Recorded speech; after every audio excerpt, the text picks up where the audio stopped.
Very good afternoon everybody. So welcome to today's class. आज हम introduction to spreadsheet हमारा triple C का unit 4 start करने वाले हैं। तो इससे पहले कि हम टेक्निकल यूज से शुरू करें, स्प्रेडशीट के बारे में कुछ बात करते हैं। स्प्रेडशीट एक सॉफ्टवेयर टूल है जिसमें हम डेटा को रोज़ और कॉलम्स के फॉर्म में अरेंज करते हैं। इसका यूज़ कैलकुलेशन करने, डेटा मैनेज करने या फिर एनालिसिस करने के लिए यूज़ किया जाता है। स्प्रेडशीट में हर बॉक्स को सेल कहते हैं जहां नंबर्स, टेक्स्ट या फॉर्मूलाज को लिखा जाता है। सबसे पॉपुलर स्प्रेडशीट सॉफ्टवेयर्स हैं माइक्रोसॉफ्ट एक्सेल और एक फ्री ऑप्शन के रूप में हमारे पास है लिब्रे ऑफिस कैल्सी। स्प्रेडशीट में हम एडिशन, सब्ट्रैक्शन, मल्टीप्लिकेशन जैसे कैलकुलेशंस भी कर सकते हैं और फार्मूलाज का इस्तेमाल करके जैसे सम, एवरेज हमारा ज़रूरी काम कर सकते हैं। चार्ट्स और ग्राफ्स भी बना सकते हैं और अगर हमें बजट एनालाइज करना हो या रिज़ल्ट शीट बनानी हो या सैलरी शीट बनानी हो या अटेंडेंस मेंटेन करनी हो, ये सब चीज़ें हम एक्सेल में या स्प्रेडशीट सॉफ्टवेयर्स में कर सकते हैं। सिंपल शब्दों में कहा जाए तो स्प्रेडशीट एक डिजिटल रजिस्टर की तरह है जो कैलकुलेशंस और डेटा मैनेजमेंट को फास्ट और इजी बनाता है। तो चलिए स्टार्ट करते हैं। इससे पहले कि हम शुरू करें, Suraj Kumar very good evening, Vivekanand ji very good afternoon, Hemant Kumar Mohanta ji very good afternoon. तो आगे चलते हैं हम हमारे पहली स्लाइड की ओर। Basically introduction to spreadsheet. Spreadsheet क्या है? स्प्रेडशीट एक कंप्यूटर एप्लीकेशन है जो डेटा को स्टोर, ऑर्गेनाइज, कैलकुलेट और एनालाइज करने के लिए यूज़ होती है। इसमें डेटा को टेबल के फॉर्म में अरेंज किया जाता है जिसमें रोज़ और कॉलम्स हैं और रोज़ और कॉलम्स मिलने वाली एक जगह, द सेंट्रल पॉइंट, इसे हम सेल कहते हैं। हर सेल में हम टेक्स्ट, नंबर या फॉर्मूला एंटर कर सकते हैं। फॉर्मूलाज की हेल्प से हम ऑटोमेटिक कैलकुलेशंस कर सकते हैं जो हमारा काम बहुत ही फास्ट बनाता है और हमारा काम बहुत ही ईजी बनाता है। इस तरह स्प्रेडशीट डेटा मैनेजमेंट और हिसाब किताब को ईजी और फास्ट बना देता है और गलती की भी कोई गुंजाइश नहीं रहती। चलिए तो स्टार्ट करते हैं एप्लीकेशन से। और बेसिकली अगर हम स्प्रेडशीट्स की एप्लीकेशन की बात करें तो आप लोगों ने, मुझे पूरी उम्मीद है कि कहीं ना कहीं स्प्रेडशीट का यूज़ ज़रूर किया है, एक्सेल का या लिब्रे ऑफिस कैल्सी का या फिर किसी और टाइप का जो कि हम अभी बात करेंगे। आपने कोई काम ज़रूर किया है। तो इससे पहले कि मैं स्टार्ट करूं, मैं आप लोगों से चाहूँगा कि आप मुझे बताएं कि स्प्रेडशीट का काम, एक्सेल का काम आपने कब यूज़ किया, क्यों, क्या फ़ायदा हुआ आपको एक्सेल यूज़ करने से एक नॉर्मल टेबल की जगह हमने जब टेबुलर फॉर्म में डेटा को एक्सेल में काम किया। तो क्या आप मुझे कोई बता सकता है? VNK जी वेरी गुड आफ्टरनून, अमृत गुड आफ्टरनून। तो आप मुझे बता सकते हैं कि आप एक्सेल का क्यों यूज़ करते हैं? Chat box is open to you. आज हम 2 दिन बाद मिल रहे हैं तो एक बेटर एनर्जी के साथ हम इस चैप्टर की शुरुआत करेंगे। कोई भी एक एप्लीकेशन, सूरज कुमार, मोहंता जी, मुझे उम्मीद है कि आप सभी ने कहीं ना कहीं एक्सेल पर काम ज़रूर किया है, थोड़ा किया है या ज़्यादा किया है। ओके अमृत वेरी गुड। अटेंडेंस लगाने में आप एक्सेल का, अटेंडेंस बनाने में आप एक्सेल का इस्तेमाल कर रहे हैं, वेरी गुड। चलिए तो बात करते हैं कुछ और एप्लीकेशंस की, कुछ स्पेसिफिक एप्लीकेशंस की। तो बेसिकली अगर हम एप्लीकेशंस की बात करें तो सबसे फॉरमोस्ट, सबसे ऊपर जो मैंने लिखा, परफॉर्मिंग कैलकुलेशंस। अगर आपको कैलकुलेशन परफॉर्म करनी है तो आप एक्सेल के माध्यम से कर सकते हैं। स्प्रेडशीट की मदद से जो भी आपको घटा गुना करना है या भाग करना है, बेसिकली हिंदी में मैं इसलिए बात कर रहा हूँ कि एडिशन, सब्ट्रैक्शन, मल्टीप्लिकेशन आप समझ पाएँ, जो भी आपकी लोकल लैंग्वेज है, कि आपको जो भी इसमें से काम करना है वो आप आसानी से इसमें कर सकते हैं। फॉर्मूलाज और फंक्शन से बड़ी कैलकुलेशंस भी तुरंत की जा सकती हैं। उसके बाद आते हैं अगली application, organising data. Organising data मतलब डेटा को रोज और कॉलम्स में प्रॉपरली अरेंज करना। क्यों? ताकि आप इससे इमेज को इजीली ढूंढ सकें, इंफॉर्मेशन को, और किसी और को अगर समझाना है तो इजीली समझा भी पाएँ। अगर हम डेटा एनालिसिस की बात करें तो स्प्रेडशीट डेटा को एनालाइज करने में भी बहुत हेल्प करता है। जैसे हमें एवरेज निकालनी हो, टोटल निकालना हो या कंपैरिजन करना हो, हम आसानी से इसका इस्तेमाल करके सॉल्यूशन पर पहुंच सकते हैं। अगर हमें बजट प्लानिंग की बात करें तो अगर हमें अपनी मंथली इनकम या एक्सपेंसेस का रिकॉर्ड रखना हो तो हम एक्सेल की हेल्प से कर सकते हैं। इससे सही बजट बनाना और सेविंग्स को प्लान करना बहुत ही ईजी हो जाता है। उसके बाद हम बात करते हैं क्रिएटिंग चार्ट्स एंड ग्राफ्स। तो अगर हमें चार्ट्स या ग्राफ बनाने हो, डेटा को चार्ट या ग्राफ के फॉर्म में रिप्रेजेंट करना हो, तो ये चीज़ एक्सेल से इजीली की जा सकती है। इससे प्रेजेंटेशन को समझाना इजी हो जाता है और फास्ट आप रिकॉर्ड्स मेंटेन भी कर पाते हैं। उसके बाद हम चलते हैं मेंटेनिंग रिकॉर्ड्स की ओर। तो अगर आपको अपने स्कूल के स्टूडेंट्स, ऑफिस के एम्प्लॉयज़ या बैंक की ट्रांजैक्शंस किसी भी रिकॉर्ड को मेंटेन करना हो तो एक्सेल उसके लिए बहुत ही, या फिर लिब्रे ऑफिस कैल्सी उसके लिए एक बहुत ही अच्छा सॉफ्टवेयर है। ज़रूरत पड़ने पर डेटा को ईजिली अपडेट भी किया जा सकता है और चेक भी किया जा सकता है।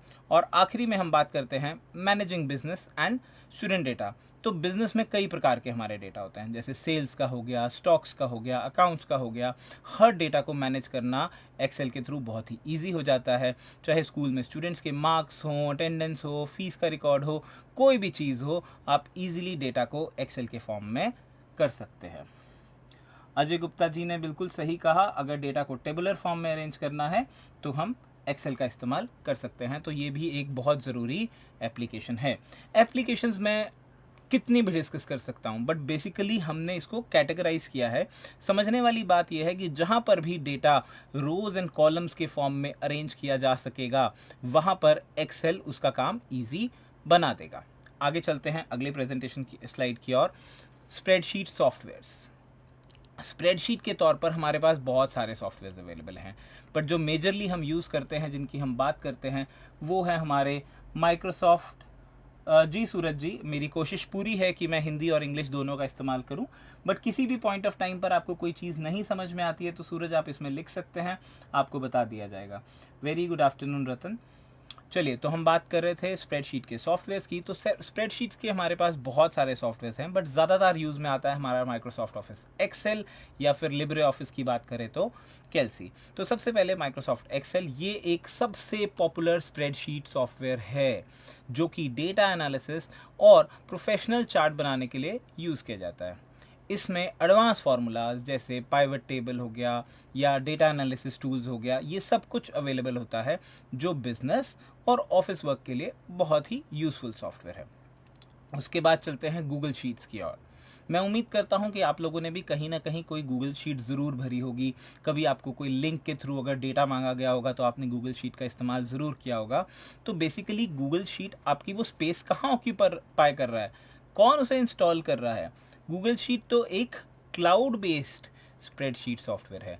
क्लाउड बेस्ड स्प्रेडशीट सॉफ्टवेयर है मतलब कि वो ब्राउज़र में ऑनलाइन ही चलता है।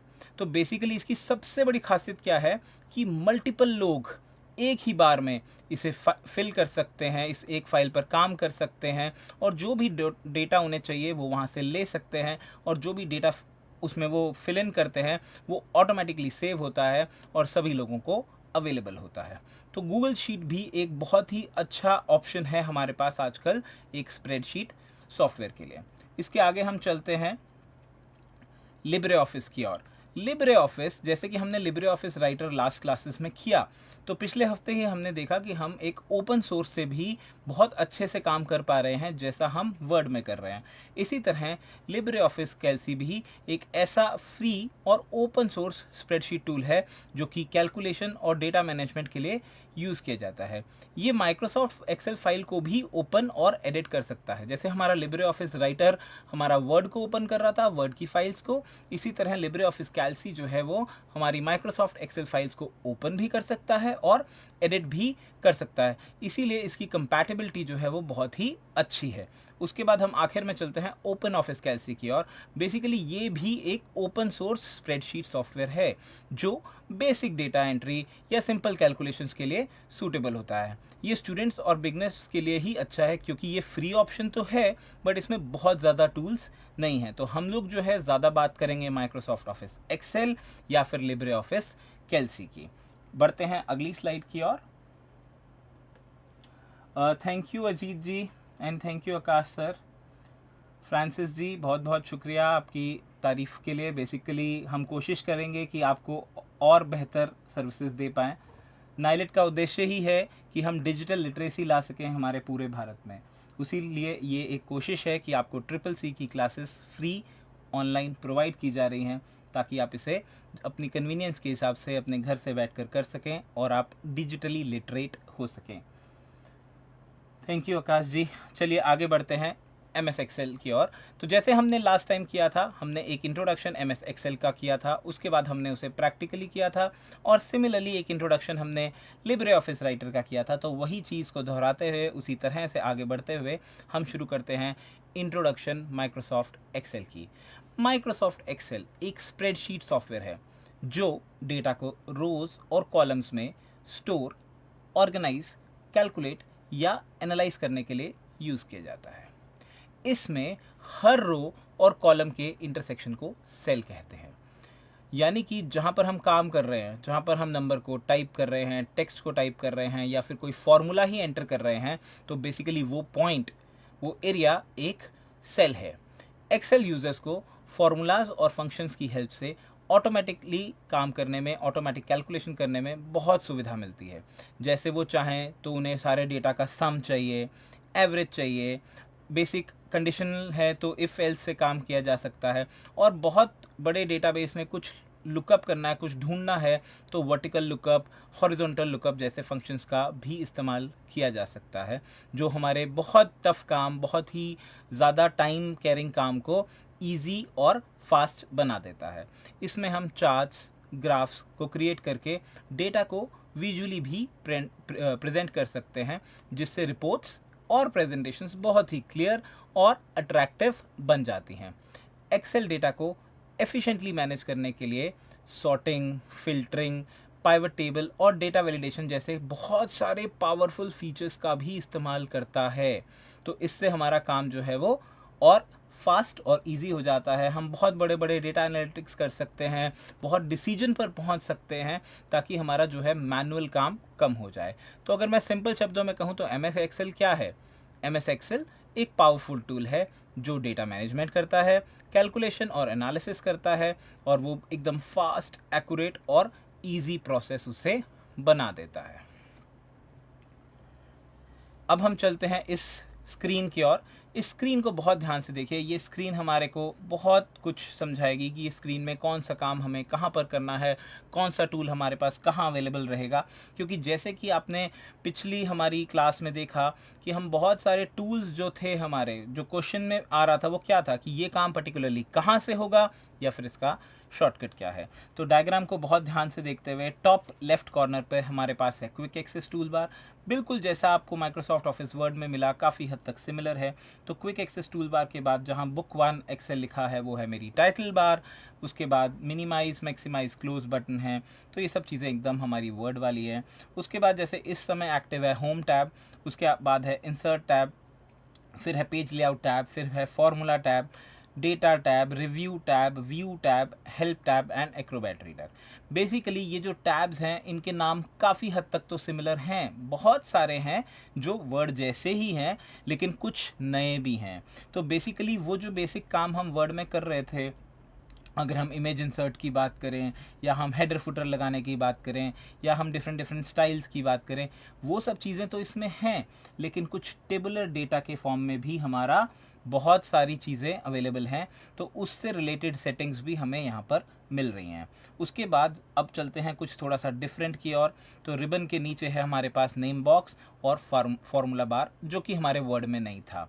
जो ये नेम बॉक्स है वो रिप्रेजेंट करता है कि पर्टिकुलर टाइम पर कौन सा सेल एक्टिव है, यानी अगर आप इस समय लिखेंगे तो कौन से सेल में होगा। आप ध्यान दीजिए, इस समय मेंशन्ड है A1, यानी 8th कॉलम का फर्स्ट रो, ये वाला सेल हमारा एक्टिव है। तो एक्टिव सेल में भी आप देख सकते हैं 8th कॉलम है और फर्स्ट रो है, तो ये है मेरा नेम बॉक्स। और उसके आगे जो आपका फॉर्मूला बार है, this will contain what is there in the cell. आपके सेल में जो भी इंफॉर्मेशन है वो यहाँ पर मिलेगी।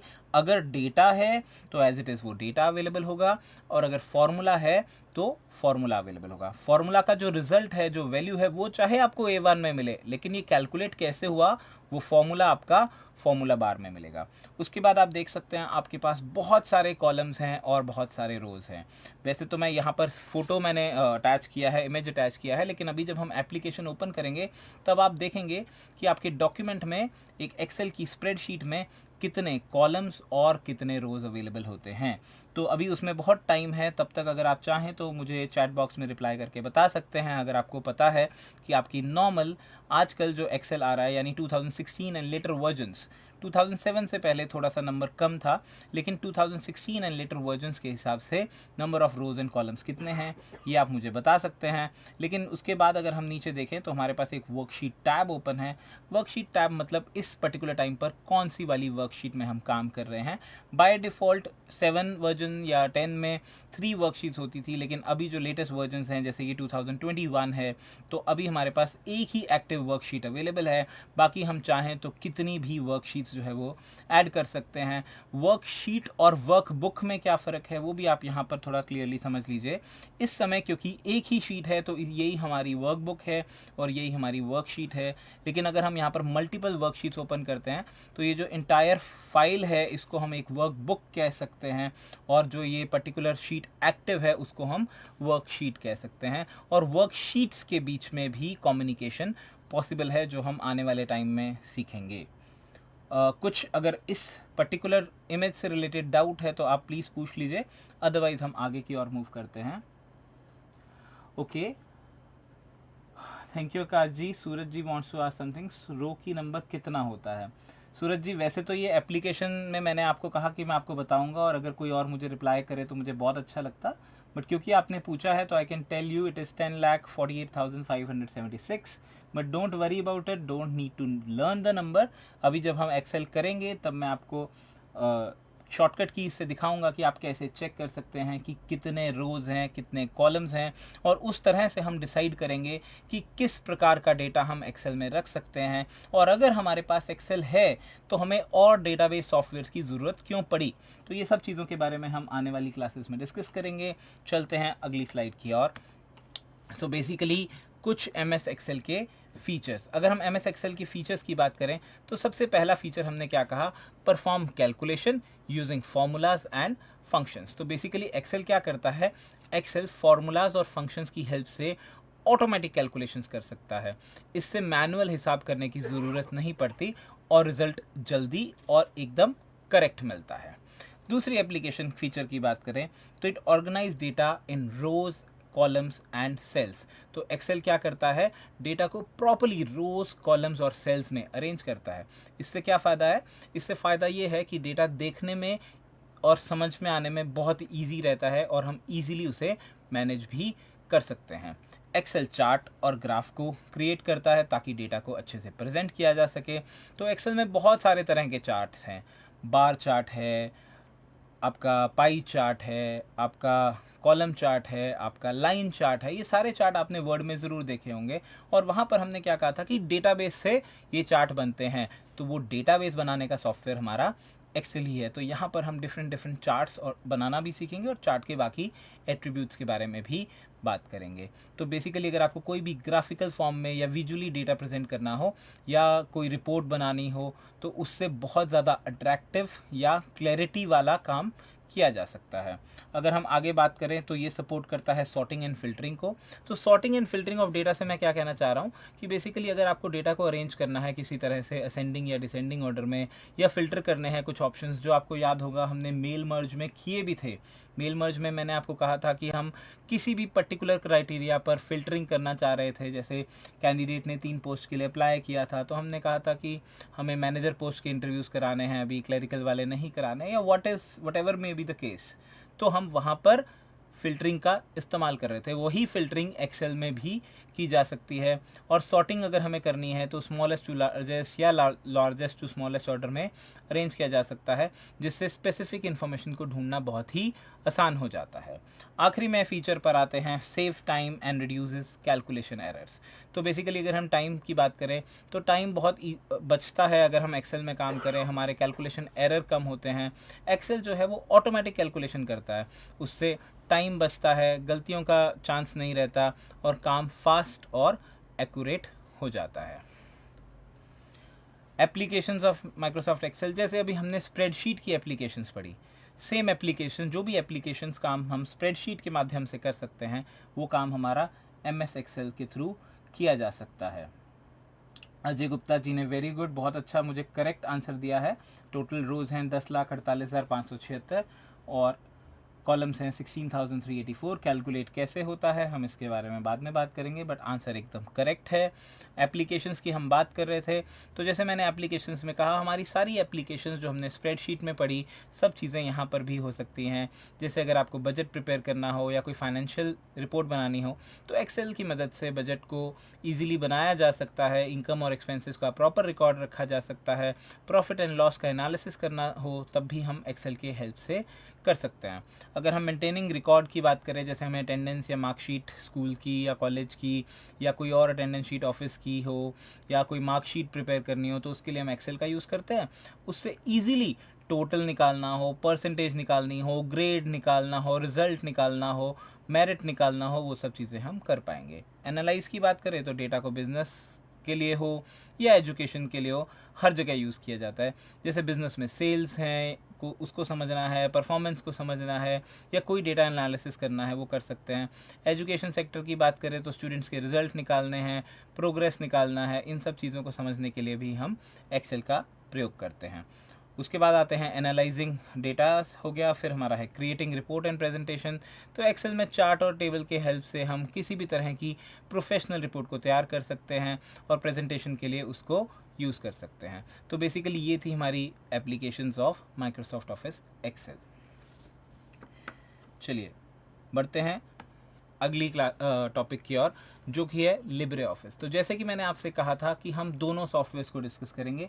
प्रैक्टिकली मैं दोनों सॉफ्टवेयर्स आपको यूजेज सिखाऊंगा कि कैसे हम यूज़ करते हैं, कैसे कोई पर्टिकुलर सॉफ्टवेयर जो है वो हमारे चेंजेस हैं लिब्रे ऑफिस में या माइक्रोसॉफ्ट ऑफिस एक्सेल में, तो वो सब चीज़ें यहाँ पर हम देख लेते हैं थोड़ा सा अभी थ्योरेटिकली, और फिर हम इसे प्रैक्टिकली भी करके देखेंगे।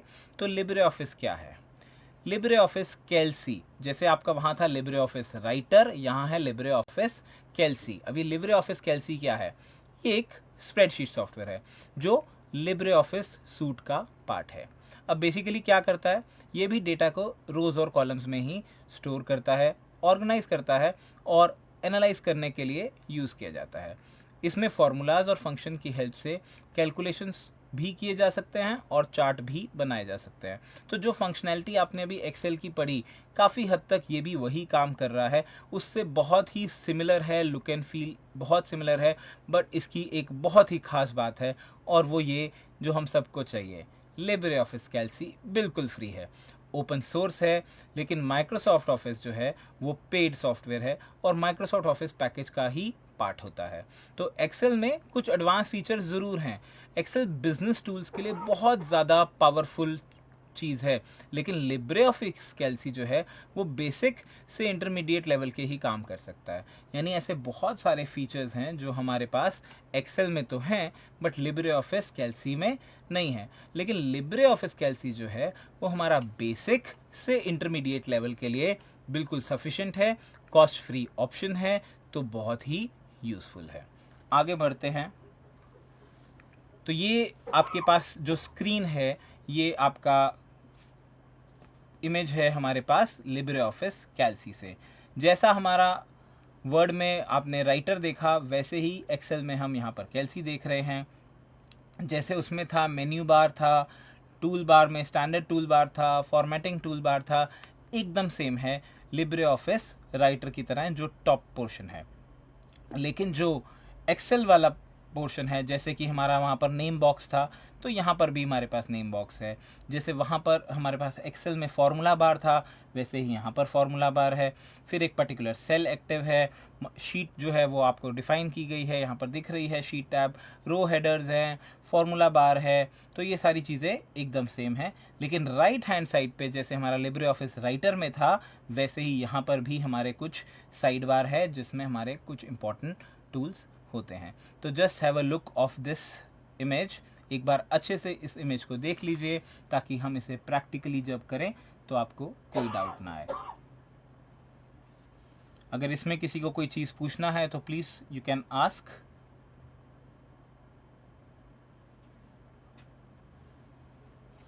आई होप आप फ़र्क देख पा रहे हैं आपका माइक्रोसॉफ्ट ऑफिस एक्सेल और लिब्रे ऑफिस कैल्सी के लुक एंड फील में।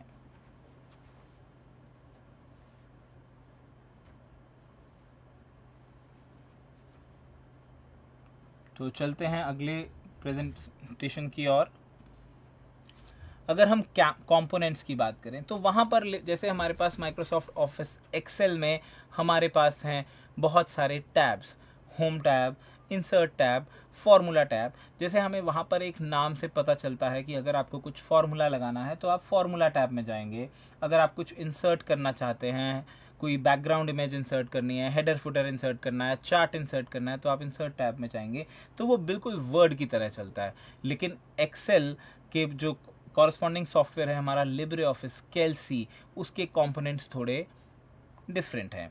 कंपोनेंट्स में हमारे पास है menu bar. Menu bar basically क्या करता है, मेन्यू बार हमें प्रोवाइड करता है एक ऐसा एक्सेस जो हमें सारे फीचर्स और ऑप्शंस के बारे में बताता है। ये स्क्रीन के टॉप पर होता है। तो इसमें जो भी आपका फाइल मेन्यू है, एडिट मेन्यू है, व्यू मेन्यू है या इंसर्ट मेन्यू है, ये सारे ऑप्शंस इसी में ही होते हैं और इसके थ्रू यूज़र डिफरेंट फीचर्स और सेटिंग को एक्सेस कर सकता है और जो भी एडवांस कमांड्स उसको देनी है वो उसे देकर यूज़ कर सकता है। उसके बाद आते हैं हम टूल बार की ओर। अगर हम टूल बार की बात करें तो जैसे हमारा लिब्रे ऑफिस राइटर में एक टूल बार था, वैसे ही थोड़े फीचर्स अलग हैं बिकॉज यहाँ पर टेबुलर फॉर्म में डेटा है, रोज एंड कॉलम्स की फॉर्म में डेटा है। लेकिन टूल बार के फीचर्स हैं इसमें भी, जो कि एक हमारे मेन्यू बार के नीचे रहता है और इसमें कॉमनली यूज टूल्स है या शॉर्टकट बटन्स हैं, वो सब चीज़ें होती हैं। जैसे सेव करना है, प्रिंट करना है, अनडू करना है, रीडू करना है, बोल्ड करना है, ये सारे काम हम कहाँ पर करते हैं, टूल बार में। तो बेसिकली क्या है, ये काम को फास्ट या इजी बनाता है क्योंकि बार बार मेन्यू में जाने की ज़रूरत नहीं है, सारी चीज़ें टूल बार में अवेलेबल हैं, आप वहाँ से भी ये काम कर सकते हो। उसके बाद तीसरा चलते हैं फार्मूला बार की ओर। ये एक नया चीज़ आया है हमारा एक्सेल में जो वर्ड में भी नहीं था और ऑब्वियसली लिब्रे ऑफिस राइटर में भी नहीं था। फार्मूला बार के थ्रू हम फार्मूला इंसर्ट करवाते हैं। जो भी आपको सेल में फार्मूला इंसर्ट करवाना है वो आप फार्मूला बार के थ्रू कर सकते हैं। तो फार्मूला बार क्या है, वो ग्रिड के ऊपर होती है और यहाँ सिलेक्टेड सेल का कंटेंट दिखाई देता है और यहीं पर यूज़र डेटा या फार्मूला एंटर कर सकता है या एडिट कर सकता है। तो जो भी उसको काम करना है वो कर सकता है। जैसे अगर मान लेते हैं हमें 10 सेल्स में डेटा है और हमें उनका सम चाहिए, तो हम क्या लिखेंगे, इक्वल टू, क्योंकि हमारा फार्मूला इक्वल टू से शुरू होता है, उसके बाद सम क्योंकि वो हमारा ऐड करने का फार्मूला है, और उसके बाद वो रेंज जिसका हमें ऐड करना है। तो सिंपल सी बात है, अगर मैं लिखता हूँ इज इक्वल टू सम और ब्रैकेट में वो रेंज प्रोवाइड करता हूँ, तो क्या होगा, उस रेंज में जो नंबर्स थे उनका सम उस एक्टिव सेल में आ जाएगा। आई होप इतना काम हम सभी लोग एक्सेल में करते आए हैं और कर ही रहे हैं। तो अगर आपको फिर भी समझ में नहीं आ रहा हो, आप प्लीज़ पूछ लीजिए। प्रैक्टिकली वी विल डू, लेकिन आई एम एक्सपेक्टिंग कि बेसिक आइडिया आपको है। चलिए आगे मूव करते हैं। इसके बाद है हमारे पास ग्रिड एरिया। अब ये ग्रिड एरिया क्या है, ये वो एरिया है जहाँ पर हमारा मेन काम होता है, यानी कि जहाँ पर रोज एंड कॉलम्स के फॉर्म में बहुत सारे सेल हमें दिखाई दे रहे हैं। जैसे कि अभी हमें अजय जी ने बताया था कि 10,48,000 के आसपास रोज हैं और 16,384 कॉलम्स हैं। तो आप अंडरस्टैंड कर सकते हैं कि एक स्प्रेडशीट में कितने कॉलम्स होंगे, 10 लाख इंटू 16,000 समथिंग। तो एक बहुत ही ह्यूज नंबर है जो मेरा एक्चुअली ग्रिड एरिया का पार्ट है, और ग्रिड एरिया में ही हमारा एक्चुअल डेटा को एंटर किया जाता है और सारी की सारी कैलकुलेशन का पार्ट जो भी आपको करना है वो सब चीज़ें हम ग्रिड एरिया में ही करते हैं। और आखिरी में हमारा आता है शीट टैब। शीट टैब, जैसे कि मैंने आपको कहा कि शीट टैब आपके पास मल्टीपल स्क्रीन्स हैं और ये सबसे नीचे की ओर होता है। और अगर आपको वो डिफरेंट वर्कशीट्स के बीच में स्विच करना है, एक शीट से डेटा उठा के दूसरे पे ले जाना है, या डेटा को कंसोलिडेट करके दूसरी फाइनल शीट पे चाहिए आपको आउटपुट, तो ये सब चीज़ें हम मल्टीपल शीट्स के थ्रू करते हैं जो हम शीट टैब के थ्रू एक्सेस करते हैं। तो अगर आपको कोई काम करना है, मान लेते हैं कि आप मंथली रिकॉर्ड बनाते हैं किसी स्कूल का या किसी ऑफिस का मान लेते हैं, तो आप एक अटेंडेंस मॉनिटर कर रहे हैं या सैलरी मॉनिटर कर रहे हैं या एक्सपेंसेस मॉनिटर कर रहे हैं, तो एवरी टाइम हम एक नया एक्सेल फाइल या नया कैल्सी फाइल नहीं बनाते हैं, हम हर बार एक अलग शीट बनाते हैं सो दैट कि डेटा जो है वो कंसोलिडेटेड हो और अलग अलग से हमें डेटा मैनेज ना करना पड़े। तो मैं उम्मीद करता हूँ इसके साथ आपको सारे कंपोनेंट्स ऑफ कैल्सी इंटरफेस समझ आ गए होंगे। तो अब हम थोड़ा सा चलते हैं प्रैक्टिकल की ओर। बहुत ज़्यादा तो नहीं, बट आज हम एक थोड़ा सा लुक एंड फील ज़रूर करेंगे हमारे माइक्रोसॉफ्ट ऑफिस एक्सेल की। तो यहाँ से हम एक न्यू फाइल ओपन करने जा रहे हैं, माइक्रोसॉफ्ट ऑफिस एक्सेल वर्कशीट। ये आपकी क्रिएट हो गई है, इसे मैं ओपन कर रहा हूँ और आप देखिए आपके सामने माइक्रोसॉफ्ट ऑफिस एक्सेल की शीट अवेलेबल है। आई वुड सजेस्ट आप 1 मिनट इस शीट को बहुत ध्यान से देखिए, किस पर्टिकुलर पॉइंट पर क्या टूल अवेलेबल है, सो दैट आपको ये पता चले कि ये शीट आपकी जो माइक्रोसॉफ्ट ऑफिस वर्ड की शीट थी उससे कितना मैच कर रही है और कौन कौन से पॉइंट्स ऐसे हैं जो उसमें नहीं थे, जो हमें यहाँ पर ज़्यादा टाइम देना पड़ेगा, ज़्यादा उसे समझना पड़ेगा। तो इस तरह का आप शीट पे ध्यान दें।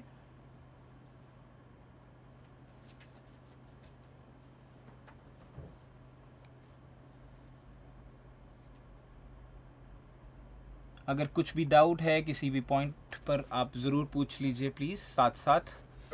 लाइव क्लास का फ़ायदा तभी है अगर आप मुझे साथ साथ अपने डाउट्स पूछें, ताकि at the end of the class आपको लगे कि आपको कोई भी डाउट नहीं है। अदरवाइज़ बहुत सारी वीडियोस अवेलेबल हैं, रिकॉर्डेड लेक्चर्स अवेलेबल हैं। नाइलेट की इस स्पेशल कोशिश का फ़ायदा उठाइए, जितना भी आपको डाउट्स हैं आप साथ साथ पूछ सकते हैं। कुछ लोग ये डाउट्स हमें पूछ रहे हैं कि सर पुरानी वीडियोस कहाँ अवेलेबल हैं, तो मैं उन्हें बता दूं कि बहुत ज़्यादा वीडियोस जो हैं वो हमारी सारी वीडियोस रादर फेसबुक यूट्यूब पर अवेलेबल तो हैं, लेकिन फिर भी अगर आपको एक सिस्टमेटिक फॉर्म में आपको कोर्स के बारे में वीडियोस चाहिए, कोर्स की वीडियोस चाहिए, तो आप हमारे CCC कोर्स में, नाइलेट डिजिटल यूनिवर्सिटी के CCC कोर्स में लॉगिन कर सकते हैं, एनरोल कर सकते हैं। बिल्कुल फ्री ऑफ कॉस्ट है, जस्ट आपको एक अकाउंट बनाना है और कोर्स में एनरोल करना है। रादर जब आप उसको एक्सप्लोर करेंगे तो आपको बहुत सारी और ऑप्शंस भी मिलेंगी, बहुत सारे कोर्सेज़ के बारे में आपको डिटेल्स मिलेंगी, AI से रिलेटेड, डेटा साइंस से रिलेटेड, पाइथन से रिलेटेड। कुछ कोर्सेज़ की कुछ बेसिक फ़ीस है, अदरवाइज़ बहुत सारे फ्री कोर्सेज़ भी अवेलेबल हैं depending upon duration, depending upon NSQF level etcetera. तो आप उसको गो थ्रू कीजिए और अपनी लर्निंग जर्नी को और अच्छा बनाइए ताकि आप उसे यूज़ कर सकें फ्रूटफुल तरीके से। चलिए, तो स्क्रीन मुझे लगता है बहुत आप लोगों ने एक्सेल की देख ली है, तो हम स्टार्ट करेंगे इससे। Just a second please.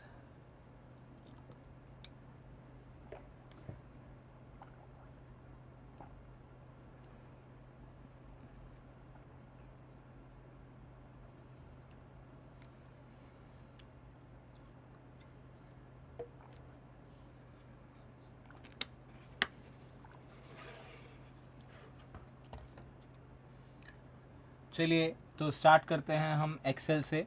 Basically जैसा आपने ये स्क्रीन देखा, हमने स्क्रीनशॉट पहले ही दिखा दिया था, तो उसी को डिस्कस करते हुए सबसे ऊपर है क्विक एक्सेस टूल बार, फिर है टाइटल बार। यहाँ पर आप कुछ सर्च कर सकते हैं, साइन इन कर सकते हैं। ये 2024 वर्जन है या 2021 वर्जन होगा तो उसमें ये ऑप्शंस अवेलेबल हैं।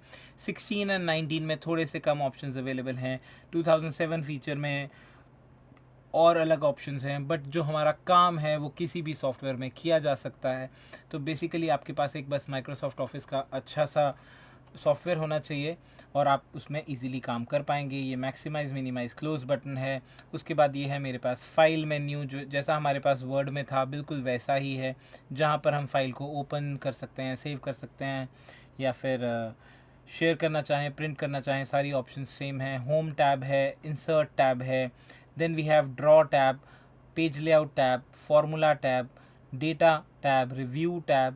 तो ये काफ़ी हद तक सिमिलर है, सिर्फ आपने देखा फॉर्मूला टैब आपके पास उसमें नहीं था, डेटा टैब आपके पास उसमें नहीं था, बाकी और ड्रॉ टैब भी नहीं था, लेकिन ड्रॉ टैब का बहुत ज़्यादा फंक्शन नहीं है। अगर आपको कोई ड्राइंग वगैरह बनानी है तो उसमें आप यूज़ कर सकते हैं कुछ इमेज के फॉर्म पर, बट ये चीज़ें हम कहीं और पे इमेज बना के पेंट में या किसी भी और टूल में हम यहाँ पर ला सकते हैं, कैनवा में बना सकते हैं।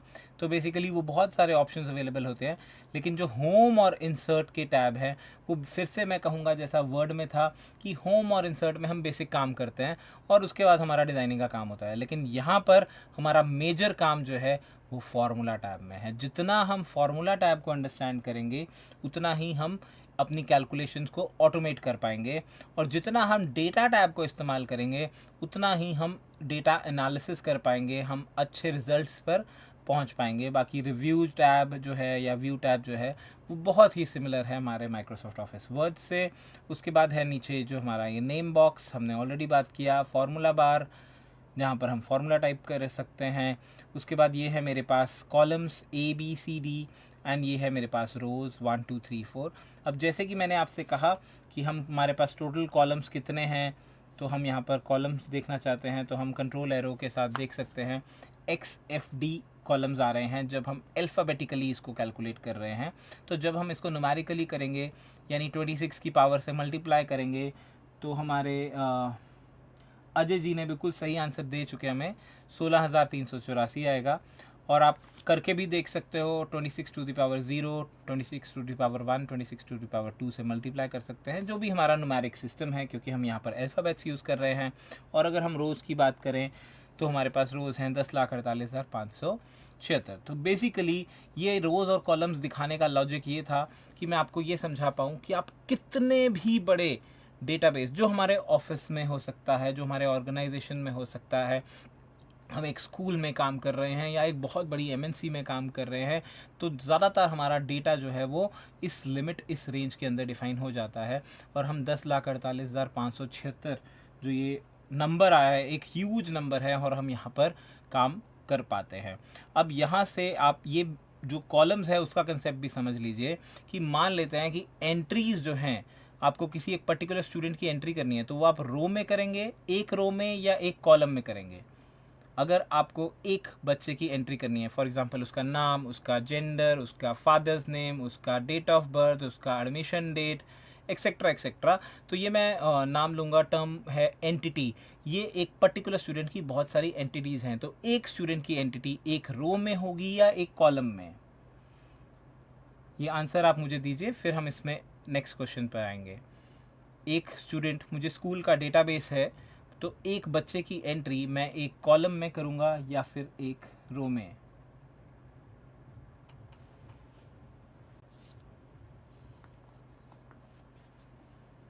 हरिए प्लीज।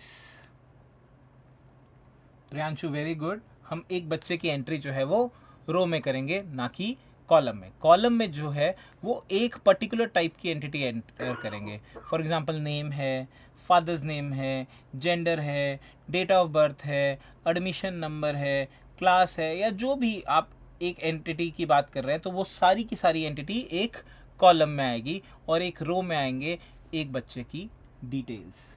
बिल्कुल सही कहा अजय जी ने भी। अब मैं आता हूँ अगले क्वेश्चन की ओर। मान लीजिए कि मुझे एक डेटा में ऐसा बनाना है कि दिल्ली के मेल और फीमेल का कंपैरिजन, दिल्ली की जो पॉपुलेशन है उसमें जो जितने भी मेल्स हैं उनके बारे में कुछ कंपैरिजन और कितनी फीमेल्स हैं उसका कंपैरिजन। तो क्या इस डेटा को बनाने के लिए मैं माइक्रोसॉफ्ट ऑफिस एक्सेल का प्रयोग कर सकता हूँ? आंसर येस या नो में दीजिए। और अगर आप येस या नो बता रहे हैं तो आप मुझे रीज़न भी डिफाइन कर सकते हैं, लेकिन आप मुझे सबसे पहले आंसर येस या नो में दीजिए कि मुझे दिल्ली के मेल और फीमेल यानी इंटायर पॉपुलेशन का डेटा जो है उसको कुछ एनालाइज करना है, कुछ डिसीजन लेना है, तो क्या मैं एक्सेल में कर सकता हूँ? आंसर येस और नो के फॉर्म में चाहिए। हरिए प्लीज़।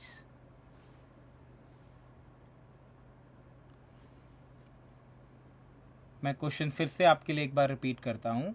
मेरे पास एक्सेल की एक फ़ाइल है जिसमें मैं पूरे दिल्ली के जो मेल और फीमेल हैं उनका एक कंपैरिजन करना चाह रहा हूँ कि कितने मेल्स हैं कितने फीमेल्स हैं या क्या उनके स्टैटिस्टिक्स हैं, चाहे वो एम्प्लॉयमेंट रिलेटेड हों, चाहे वो एजुकेशन रिलेटेड हों, चाहे वो इनकम रिलेटेड हों। बट बेसिकली क्या एक्सेल की मदद से मैं ये काम कर पाऊँगा? और प्रवीण जी ने मुझे आंसर दिया येस। और कोई भी इसमें येस या नो कहना चाहे?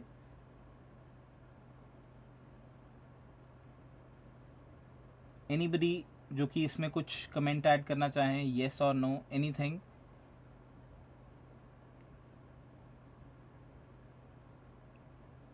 ओके, सो अभी तक मुझे आंसर मिल रहा है येस, लेकिन मैं आपको बता दूं आंसर इज नो। क्यों ये काम मैं नहीं कर सकता हूँ? इसीलिए मैंने आपको एक साइज़ ऑफ द शीट दिखाया था, और आपको साइज़ ऑफ द शीट में आपने देखा कि आपके पास एक एक्सेल शीट में 10,48,576 रोज़ हैं, 10,88,576। इसका मतलब अगर मैं टॉप एक रो को छोड़ भी दूँ जिसमें मैं हेडिंग्स दूंगा, तो क्या मेरे पास दिल्ली में 10 लाख ही पॉपुलेशन है? नहीं, पॉपुलेशन जो है वो करोड़ में है, मे बी 2 करोड़ और 3 करोड़। तो बेसिकली अगर आपके पास इतना बड़ा डेटाबेस होगा तो आपको डेटाबेस सॉफ्टवेयर की रिक्वायरमेंट रहेगी। लेकिन अगर आपके पास, आपको एक ऑफिस के डेटा की बात करें, आपको एक स्कूल के बच्चों की बात करें, तो एक स्कूल में कितने बच्चे हो सकते हैं? 5,000, 10,000, 50,000, एक लिमिट है। बट नॉर्मली कोई भी ऐसा स्कूल नहीं होगा जिसमें 10,48,000 बच्चे हों। तो इसका मतलब है कि इस तरह के डेटाबेस में जहाँ पर जो एंटिटीज़ हैं, जो रिसोर्सेज हैं वो लिमिटेड हैं, हम वहीं पर एक्सेल का इस्तेमाल करेंगे। लेकिन जहाँ पर हमारे पास जो बियॉन्ड लिमिट है 10 लाख से ज़्यादा है, वहाँ पर एक्सेल का इस्तेमाल नहीं हो पाएगा। और आपको बहुत सारे और सॉफ्टवेयर इसीलिए मार्केट में अवेलेबल हैं, एक्सेस कह सकते हैं, ओरेकल है, कई तरह के एसक्यूएल डेटाबेस बनता है, मतलब कि बहुत सारे जो है डेटाबेस सॉफ्टवेयर हैं। या बिग डेटा की मैं बात करूं, जो बिग डेटा को मैनेज करने वाले सॉफ्टवेयर हैं बहुत सारे हैं। तो एक्सेल जो है ये डेटा एनालाइज कर सकता है, लेकिन एक लिमिट में। डेटा एनालाइज कर सकता है, डेटा एनालाइजिंग टूल है, लेकिन इसकी रेंज जो है वो आप ही ने मुझे अभी बताई कि 10,48,000 है। और जहां पर हम कॉलम्स की बात कर रहे हैं, 16,384 कॉलम्स हैं। What does that mean? इसका मतलब है कि एक्सेल के जो डेटाबेस में है, एक पर्टिकुलर जो स्टूडेंट है उसके 16,384 16,384 एंटिटीज़ हो सकती है, मतलब उसके बारे में इतनी चीज़ें हो सकती हैं। नॉर्मली अगर आप स्टूडेंट की बात करें तो एडमिशन के दौरान आपसे जब फॉर्म फिल करवाया जाता है उसमें कितनी डिटेल्स होंगी? 20, 30, 40, मे बी 100, लेकिन उससे ज़्यादा नहीं होंगी। लेकिन एक्सेल ने आपको ऑप्शन दिया है कि 16,000 तक एंटिटीज़ हो सकती हैं। लेकिन अगर हम नंबर्स की बात करें, बच्चों की बात करें, तो कितने हो सकते हैं? एक्सेल परमिशन देता है कि 10 लाख हो सकते हैं, 10,48,575 बच्चे हो सकते हैं, और एक हमने रख दिया हेडिंग के लिए। तो एक्सेल एक ऐसा सॉफ्टवेयर है जो इस प्रकार के डेटा को एनालाइज करने, इस प्रकार के डेटा पर चार्ट बनाने, इस प्रकार के डेटा पर कैलकुलेशन करने में यूज़ किया जाता है। I hope it is clear to everybody now कि अगर आपके पास कोई ह्यूज डेटा होगा जिसको हम कॉमन भाषा में बिग डेटा बोलते हैं, तो बिग डेटा पे काम करने के लिए एक्सेल एक सूटेबल सॉफ्टवेयर नहीं है। लेकिन अगर आपके पास जनरलाइज डेटा है, कुछ 100, 50, 5,000, 10,000, 1 लाख, तब आप इजीली एक्सेल पे काम कर सकते हैं। आई होप इट इज़ क्लियर। अगर किसी को कुछ पूछना है तो पूछ सकता है।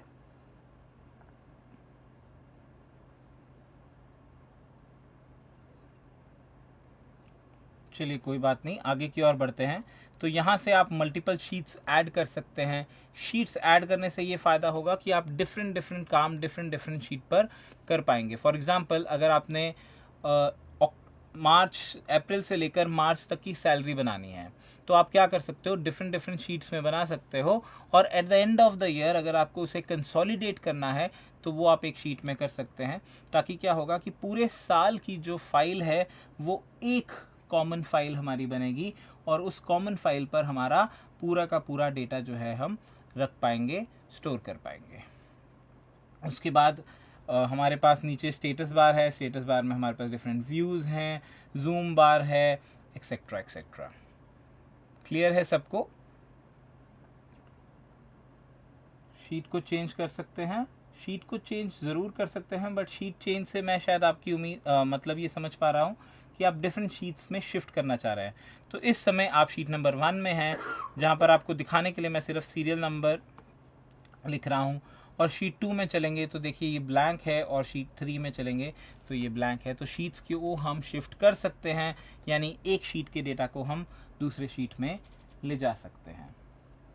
आई होप नितिश आपका यही क्वेश्चन था और ये आपको क्लियर हो गया होगा।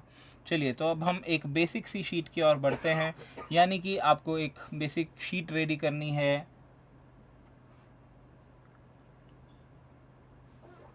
सूरज जी, अपना क्वेश्चन थोड़ा सा और डिफाइन कीजिए, मैं आपका क्वेश्चन समझ नहीं पा रहा हूँ सर। इसमें कई रूल यूज़, थोड़ा सा क्वेश्चन अच्छे से आप अगर बताएं तो ज़रूर मैं आपके क्वेश्चन के आंसर देने की कोशिश करूँगा। चलिए, तो हम वापस चलते हैं हमारे होम टैब की ओर। अब होम टैब के जो फीचर्स हैं, जैसे कट, कॉपी, पेस्ट है, फ़ॉन्ट की सेटिंग्स हैं, बोल्ड, इटैलिक, अंडरलाइन है, ये सब चीज़ें हम माइक्रोसॉफ्ट ऑफिस वर्ड में भी कर चुके हैं। तो वो सारी सेटिंग्स यहाँ पर भी एप्लीकेबल हैं। इसके आगे अलाइनमेंट है, तो अगर आप अलाइन करना चाहते हैं लेफ़्ट, राइट, सेंटर, वो सब चीज़ें यहाँ पर आप कर सकते हैं। मार्जिन इंक्रीज डिक्रीज था, तो यहाँ तक जो है आप देखिए सारी की सारी चीज़ें वही हैं जो हमने माइक्रोसॉफ्ट ऑफिस वर्ड में की थी। उसके बाद कुछ नए हैं, जैसे आपके पास है अगर आपको टेक्स्ट को रैप करना है या फिर 2 सेल्स को मर्ज करना है, ये सब हमारे एक्सेल के टूल्स हैं। तो अब हम एक छोटा सा डेटाबेस बनाएंगे 5 बच्चों का, और फिर देखेंगे कि हमारा क्या इसमें से यूज़ किया जा रहा है। फॉर एग्ज़ाम्पल, यहाँ पर मैंने लिखा सीरियल नंबर, यहाँ पे मैंने लिखा नेम, यहाँ पे हम लिखते हैं M1 यानी marks in subject 1, M2 marks in subject 3, M3 marks in subject 3, M4 marks in subject 4 and M5 is marks in subject 5। और यहाँ पर हम 5 बच्चों के नाम एंटर करेंगे। अभी हमारे पास कुछ फॉर्मूलाज हैं जिनका हम यूज़ कर सकते हैं। मुझे ये एक एक करके टाइप करने की ज़रूरत नहीं है, मैं ड्रॉप डाउन का यूज़ कर सकता हूँ। बट फ़िलहाल एक बेसिक शीट बनाने के लिए हम यूज़ कर रहे हैं, कोई फार्मूला का यूज़ नहीं कर रहे हैं। तो आई वुड सजेस्ट कि आप ऐसा ही एक शीट अपने सिस्टम पे बना लें, और कल जब हम इस पर कुछ कैलकुलेशन करेंगे, कुछ फार्मूलाज का इस्तेमाल करेंगे, तो आप साथ साथ कर पाएंगे। तो यहाँ पर 5 नाम ले लीजिए, आप 10 नाम की एक शीट रेडी कर लीजिएगा। तो मैं यहाँ पर 10 नाम ले लेता हूँ या 5 नाम ले लेता हूँ, तो आपको एक सिर्फ लुक एंड फील देने के लिए। तो यहाँ पर हमने 4 बॉयज़ और 1 गर्ल का नेम लिया है, और उनके सब्जेक्ट में मार्क्स हमें एंटर करने हैं।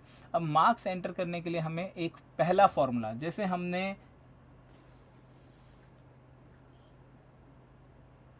सूरज जी, क्या आप रिपीटेशन चाह रहे हैं? आप थोड़ा डिटेल बताएंगे तो मैं ज़रूर कर पाऊँगा। Let me just complete with this table, और फिर मैं आपका इसमें रूल कैसे यूज़ करें, कौन से रूल की बात कर रहे हैं? अभी हमने कोई फॉर्मूला नहीं किया है, कोई रूल्स भी नहीं किए हैं।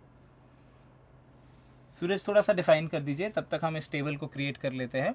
तो बेसिकली यहाँ पर मैंने क्या कहा कि सबसे पहला फॉर्मूला, जैसे हमने वर्ड में शुरू किया था, तो पहला फॉर्मूला था हमारा RAND फॉर रैंडम फंक्शन, और ब्रैकेट में हमने एक नंबर दिया था। तो इसी तरह यहाँ पर भी हमारा पहला फंक्शन है रैंडम फंक्शन, यानी कि मैं चाहता हूँ कि ये मार्क्स ऑटो पॉपुलेट हो जाए, मुझे कुछ काम नहीं करना पड़े। तो हम सबसे पहले फंक्शन की ओर चलते हैं, और एक्सेल में एक फॉर्मूला हमेशा इक्वल टू से शुरू होगा। एक्सेल में एक फॉर्मूला हमेशा इक्वल टू से शुरू होगा। इक्वल टू के आगे हम लिखेंगे R। तो जैसे ही मैंने R लिखा, आप देखिए R से बहुत सारे फॉर्मूलाज अवेलेबल हैं। अगर मैं A लिखता हूँ तो A से बहुत सारे फार्मूलाज अवेलेबल हैं, B लिखता हूँ तो B से हैं, D लिखता हूँ तो D से हैं, M लिखता हूँ तो M से है। इसका मतलब है मेरा एक्सेल जो है वो बहुत सारे फार्मूलाज को सपोर्ट करता है। बट मुझे घबराने की कोई ज़रूरत नहीं है, क्योंकि मुझे बहुत ज़्यादा फार्मूलाज का यूज़ नहीं करना है। मुझे सिर्फ वो समझना है जो फार्मूला मेरे काम का है। बेसिकली अगर आप स्टैटिस्टिक्स से डील कर रहे हैं तो आपको स्टैटिस्टिक्स आना चाहिए। अगर आप इंजीनियर हैं तो आपको इंजीनियरिंग बैकग्राउंड के फार्मूलाज आने चाहिए। आप मैथमेटिशियन हैं तो मैथमेटिक्स से रिलेटेड फार्मूला आने चाहिए। एक्सेल सब कुछ सपोर्ट करता है, लेकिन अगर आपको जो पर्टिकुलर काम करना है वो फार्मूलाज आने चाहिए, और कुछ बेसिक फार्मूलाज। तो हम स्टार्ट कर रहे थे इक्वल टू से। जैसे मैंने आपसे कहा मुझे एक रैंडम नंबर चाहिए, तो यहाँ पर आप देखिए, आपने R लिखा, A लिखा, N लिखा, D लिखा। तो आपके पास रैंडम से रिलेटेड 3 फॉर्मूले हैं, जिसमें सबसे पहले रैंड है जो कि आपको एक रैंडम नंबर प्रोवाइड करता है। रैंडम एरे है आपको एरे के लिए, और अगर आपको बिटवीन ए पर्टिकुलर रेंज चाहिए तो आप रैंडम बिटवीन का इस्तेमाल करते हैं। तो फिलहाल जैसे मैंने कहा इज इक्वल टू RAND, और ब्रैकेट में हमने शुरू किया तो यहाँ पर आपको एक रैंडम नंबर मिल जाएगा। ब्रैकेट बंद किया, क्लोज किया और ओपन किया, क्लोज किया, एंटर का बटन प्रेस किया, you will have a random number. Clear है? अब ये रैंडम नंबर आप चाहें तो ड्रैग कर सकते हैं, ये आपके पास रैंडम नंबर्स अवेलेबल हैं एंड सो ऑन। ठीक है, may be these numbers you find it useful, may be you don't find it useful, because ये मार्क्स थे और मार्क्स इस प्रकार के फॉर्मेट में नहीं होते हैं। तो आपको अगर ऐसे नंबर्स नहीं चाहिए, आप एक रेंज डिफाइन कर सकते हो कि आपको इसी के बीच में एक नंबर चाहिए। तो हमने यहाँ पे लिखा is equal to random between. तो जैसे ही मैं फॉर्मूला लिखना शुरू करता हूँ, मुझे साथ साथ एक कमेंट की तरह एक इनपुट मिल जाता है कि ये फॉर्मूला क्या करता है। ये रिटर्न करता है एक रैंडम नंबर को between the numbers you specify. तो इसका फॉर्मेट क्या है? ब्रैकेट के अंदर सबसे पहले बॉटम वैल्यू यानी लोअर वैल्यू, कॉमा टॉप यानी हायर वैल्यू। मान लेते हैं मुझे नंबर चाहिए 30 से लेकर 100 की रेंज में, तो यहाँ पर मैंने is equal to rand between 30, 100 लिखा, एंटर का बटन प्रेस किया, एक रैंडम नंबर अवेलेबल है, और सेम चीज़ मैंने ड्रैग की तो मेरे पास 5 बच्चों के 5 सब्जेक्ट्स में नंबर अवेलेबल है। आई होप पहला फॉर्मूला हमारा आपको समझ में आ गया होगा, which is rand between. Is that clear to everybody? Now what I am going to do is, मैं यहाँ पर कुछ भी टाइप कर रहा हूँ। फॉर एग्जाम्पल मैंने यहाँ पर टाइप किया हाई। आप इन नंबर्स पर ध्यान दीजिएगा, ये नंबर्स चेंज हो गए। Why these numbers have changed? Because ये एक रैंडम फंक्शन था और हर बार ये रैंडम वैल्यूज़ प्रोवाइड करेगा। तो अगर आपको ये ऐसा नहीं चाहिए तो आप क्या कर सकते हैं, पहले रैंडम नंबर के थ्रू नंबर इंसर्ट करवाइए, उसके बाद नंबर्स को कॉपी कीजिए हमारे कॉपी टूल से या कॉपी शॉर्टकट Ctrl+C, एकदम वर्ड जैसा। कॉपी करने के बाद आप इसको पेस्ट कर सकते हैं, लेकिन पेस्ट करने के दौरान ध्यान रखिए कि आपके पास यहाँ पर एक पेस्ट के साथ पेस्ट स्पेशल भी है। तो आप पेस्ट करना चाहते हैं या पेस्ट वैल्यूज़ में जाकर वैल्यूज़ पेस्ट करना चाहते हैं, तो आपकी चॉइस है। अगर आपने नॉर्मल पेस्ट किया तो वो फॉर्मूला की तरह ही पेस्ट होगा, लेकिन अब वो वैल्यूज़ की तरह पेस्ट हो चुका है। I hope it is clear to everybody. अगर कुछ पूछना है आप प्लीज़ मुझे बीच में पॉइंट करके पूछ सकते हैं। यहाँ पर मैंने एक रैंडम फंक्शन का यूज़ किया है। आई वुड सजेस्ट कि अगर आप साथ में एक नोटबुक रख रहे हैं तो आप उस पर भी लिखते जाइए कि आपने आज कौन सा फंक्शंस कर लिए, बिकॉज इन आने वाले 3-4 दिनों में हम बहुत सारे फार्मूलाज और फंक्शंस करने वाले हैं। तो फिलहाल पहला हमने यूज़ किया रैंडम बिटवीन और रैंडम। तो ये 2 फंक्शंस हमने यूज़ किए और हमने 5 चीज़ों का एक डेटाबेस क्रिएट कर लिया है। I hope it is clear to everybody.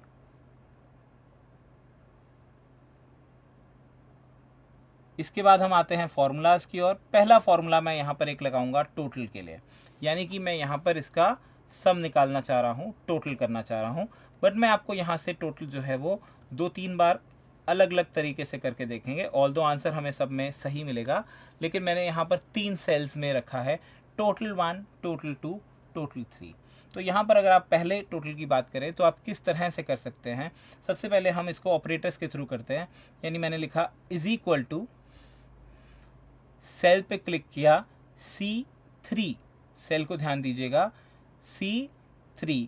तो यहाँ पर 76 वैल्यू कॉपी हो गई जो सीथ कॉलम और 3rd रो की थी।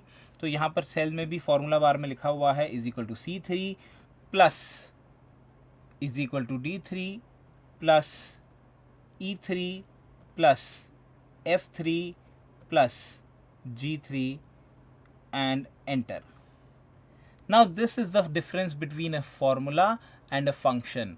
अब देखिए यहाँ पर मैंने एक फॉर्मूला ड्राइव किया है कि C3 पे जो भी है, E3 पे जो भी है, D3 पे जो भी है, F3 पे जो भी है, इन सबको ऐड कर दीजिए, क्योंकि वो सिंबल, वो ऑपरेटर मैंने खुद से डिफाइन किया है।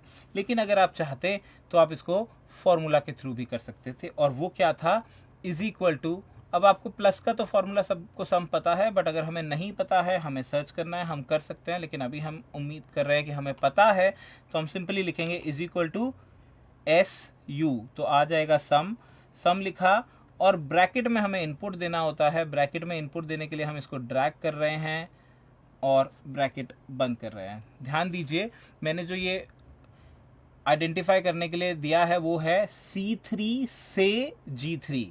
लिखा कैसे गया है, मैंने ड्रैग किया, उसने ऑटोमेटिकली फिल किया उसे C3 से G3, एंटर का बटन दबाऊंगा, सेम आंसर मिला, चाहे आप प्लस प्लस साइन से ऐड कीजिए, चाहे आप फॉर्मूला से ऐड कीजिए। आई hope it is very clear. And तीसरा तरीका भी वही है, इज इक्वल टू सम, और ब्रैकेट में इस बार मैं कॉमा के थ्रू देना चाह रहा हूँ, यानी प्लस का साइन नहीं दिया है, लेकिन इंडिविजुअली वैल्यूज़ डिफाइन किए हैं। तो आप किसी भी तरह से सम निकाल लीजिए, आपका आंसर तीनों में सेम ही रहेगा। ठीक है, आज की क्लास के लिए मैं यहीं पर इसको वाइंड अप करूँगा। बेसिकली मैं उम्मीद करूँगा कि आप थोड़ा सा एक्सेल पे काम करना स्टार्ट करेंगे, एक डेटाबेस प्रिपेयर करेंगे, ताकि हम कल की जो हमारी क्लास है वो टोटल फार्मूला बेस्ड है। हम बहुत सारे फार्मूलाज ट्राई करेंगे, बहुत सारे फार्मूलाज को अंडरस्टैंड करने की कोशिश करेंगे, उनके सिंटेक्स समझेंगे और आगे मूव करेंगे। अगर कुछ कहना चाहते हैं तो मैं स्टिल अवेलेबल हूँ आपके लिए, चैट बॉक्स में आप लिख सकते हैं।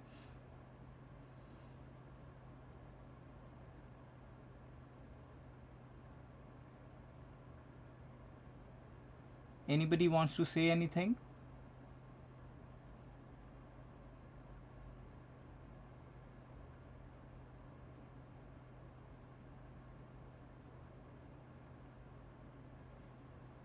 चलिए, मैं उम्मीद करता हूँ कि आज का आपको अच्छे से समझ में आ गया होगा।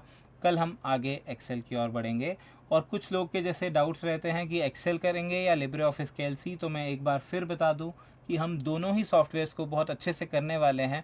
बट क्योंकि एक्सेल में ज़्यादा फार्मूले यूज़ होते हैं, ज़्यादा यूज़र इंटरेक्टिव है, और हम ज़्यादा काम कर सकते हैं, पाइवट टेबल है, डिफरेंट तरह के चार्ट्स हैं, जो कुछ फीचर लिब्रे ऑफिस कैल्सी में नहीं है, तो इसको हम ज़्यादा डिटेल में करेंगे। लेकिन जितना हमारा एग्जामिनेशन पॉइंट ऑफ व्यू से दोनों ही सॉफ्टवेयर इंपॉर्टेंट है, उतना हम दोनों ही सॉफ्टवेयर को कवर करेंगे। चलिए, तो मिलते हैं कल, बाय बाय।